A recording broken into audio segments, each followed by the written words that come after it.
Hello, selamat petang, salam sejahtera, selamat berkempen untuk PRU 15 kali ini. Ini pendedahan yang paling menarik berkaitan dengan kabinet PRU selepas PRU 15, kabinet yang akan dibuat oleh Zahid Hamidi atau Ismail Sabri Yaakob. Beberapa hari yang lepas, aku telah ulas tentang kabinet ini. Apabila aku kata ada orang kata yang akan menjadi Menteri Keuangan nanti ialah Tengku Zafrul. Aku kata bukan.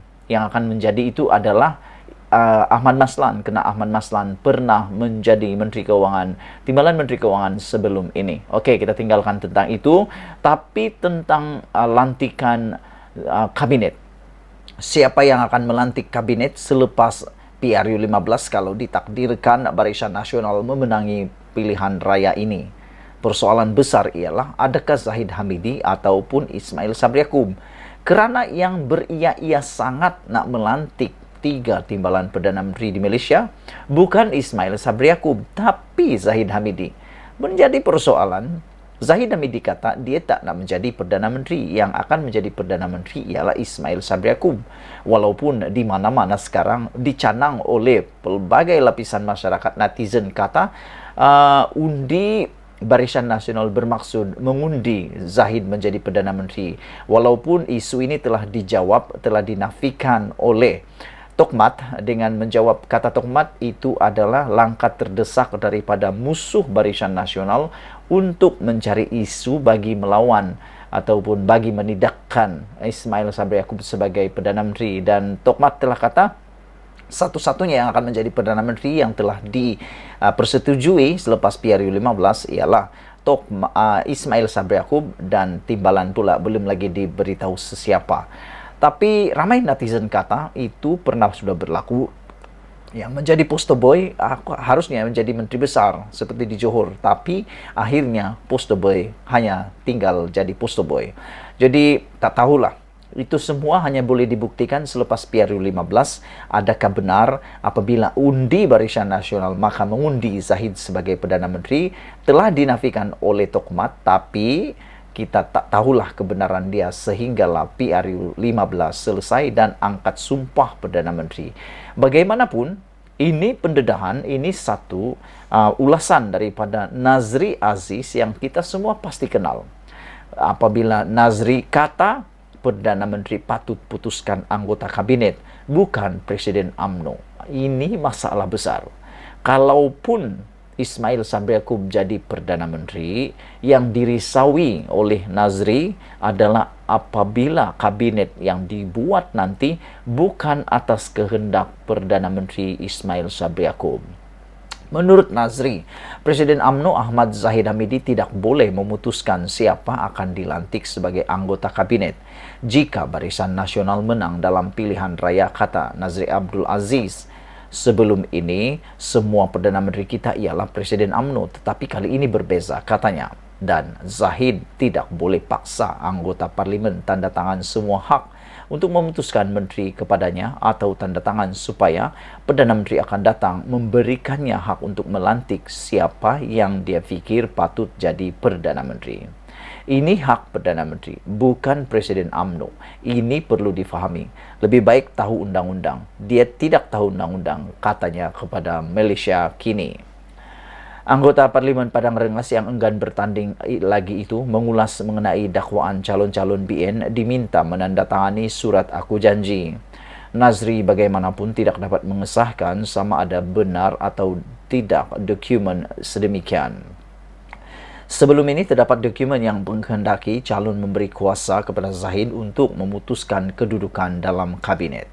Salinan yang beredar di media sosial itu juga mengatakan mereka mesti menyokong Zahid sebagai Perdana Menteri dan membenarkan UMNO mempertimbangkan kerjasama dengan parti lain.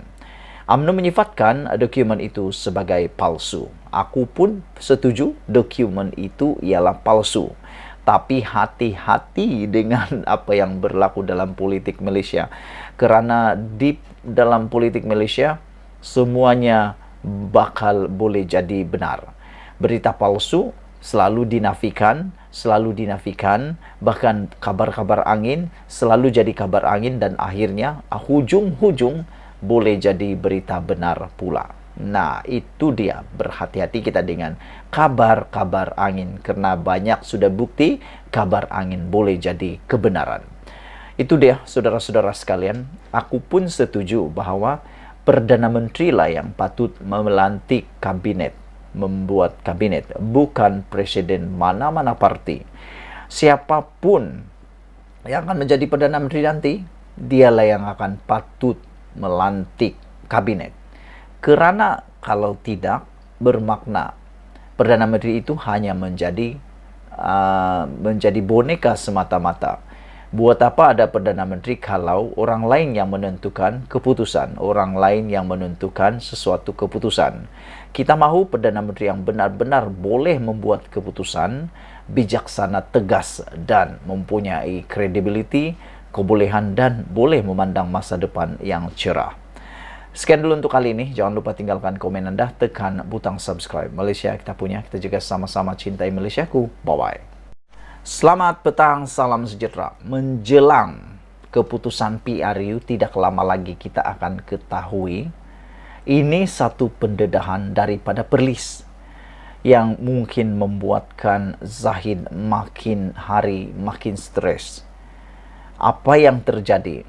Orang buangan UMNO ini, orang reject UMNO ini, calon reject UMNO ini, yaitu Shahidan Kassim, tiba-tiba umum pula keputusan dia mahu menamatkan penguasaan Barisan Nasional di Perlis dan dia mahu Perikatan Nasional menguasai Perlis. Wow, ini memang hebat.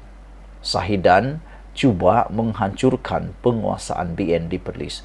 Sejauh mana Shahidan boleh membuat itu, kita akan lihat lagi selepas beberapa waktu ini. Veteran UMNO yang kini bertanding atas tiket Perikatan Nasional, yaitu Datuk Seri Shahidan Kassim, tidak mempunyai masalah dengan PAS mengambil alih sekiranya parti itu menang pada PRU 15. Selepas diketepikan daripada barisan calon UMNO dan dipecat daripada parti itu, Shahidan mempertahankan kerusi Parlimen Arau yang disandangnya selama 4 penggal atas tiket PAS di bawah Perikatan Nasional PN. Beliau berkata tiada masalah dalam PAS mentadbir Perlis. PAS adalah bumi putra Islam, katanya menurut The Malaysian Insight. Penyandang ahli Parlimen Arau itu percaya UMNO menggugurkannya sebagai calon kerana kepercayaannya dalam menyatukan masyarakat Islam di Malaysia yang berbilang kaum atau apa yang disebut sebagai perpaduan ummah. Beliau berkata keputusan UMNO itu tidak secocok dengan sentimen sebenar pengundi dan akar umbi. Saya setuju, PAS bersetuju dengan perpaduan ummah. Hanya pemimpin UMNO yang tidak bersetuju. Tetapi rakyat bersetuju. Akar umbi UMNO menyokong perpaduan ummah, kata Shahidan. Ketika diminta mengulas laporan pemuda berbaju hitam yang memaparkan gambarnya, Shahidan berkata ini membuktikan beliau sentiasa menjadi sokongan pemuda bukannya UMNO. Saya tidak perlu bercakap mengenai sokongan. Ini semua orang muda. Setelah sekian lama mereka masih tidak mengenali UMNO. Mereka hanya mengenali Shahidan, kata beliau lagi. Selama lebih 4 tahun mereka UMNO tidak pernah membantu saya, kata Shahidan.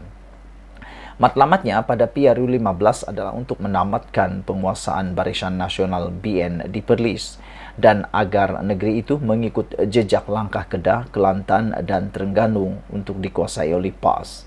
InsyaAllah kita doakan Perikatan Nasional berjaya memerintah negara ini, tetapi yang penting Perikatan Nasional akan menawan Perlis. Satu undi untuk Perikatan Nasional adalah satu undi untuk perpaduan ummah, kata Shahidan. Bagi PAS dan Perikatan Nasional, mereka melihat pengaruh Shahidan dalam politik Perlis sebagai faktor penentu yang akan menjamin kemenangan negeri. Saya lihat dia mempunyai ramai pengikut yang setia kepadanya. Anak-anak muda ini menunjukkan bahawa dia mempunyai ramai penyokong. Dia menang kerana sokongan akar umbinya yang hebat, kata Mursyidul Am PAS Datuk Hasim Jassin.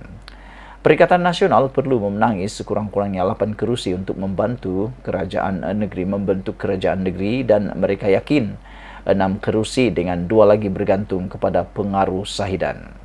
Daripada 9 itu, kita bertanding. Jika kita boleh mencapai 6 kemenangan, jika bersatu menang beberapa, kita boleh membentuk kerajaan negeri bersama-sama.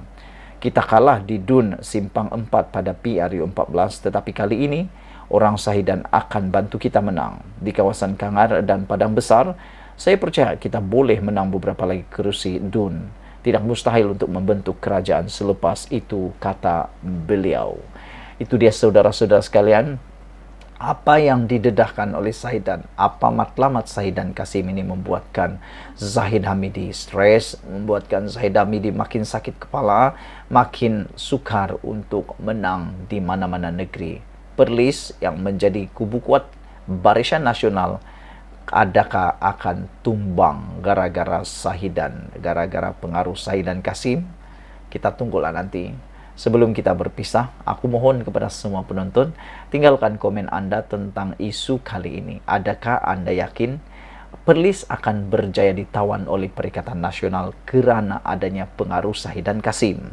Atau tetap akan kalah teruk juga seperti dalam pilihan raya negeri Melaka dan Johor? Kita jumpa lagi. Bye-bye.